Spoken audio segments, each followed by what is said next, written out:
Indecision 2020 votes are still being counted right now in Marion County, where voters are wondering, why did it take so long to vote in the primary election that was hosted here yesterday? Today, Rich and I tried to find some answers for their questions as a much bigger election is coming November.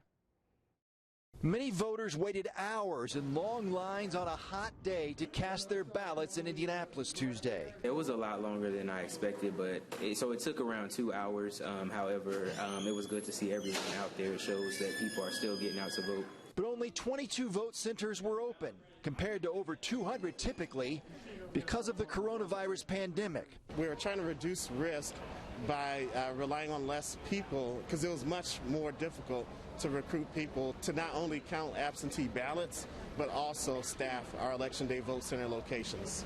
The hope was that most people would vote by mail. Election workers were still counting thousands of absentee ballots Wednesday afternoon, but some people never received their ballot or got them too late to mail back.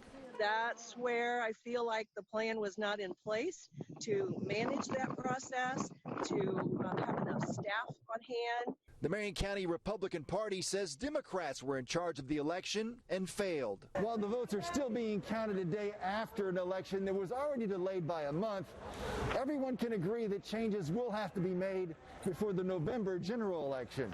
We'll reevaluate what went well, what went wrong over the coming weeks, and we will make improvements. We don't want this in November. We want to know who our winners are. It's important for the voters. Oh my gosh, they had so much patience yesterday to be out there in lines for hours. After 9 p.m. for some voters last night.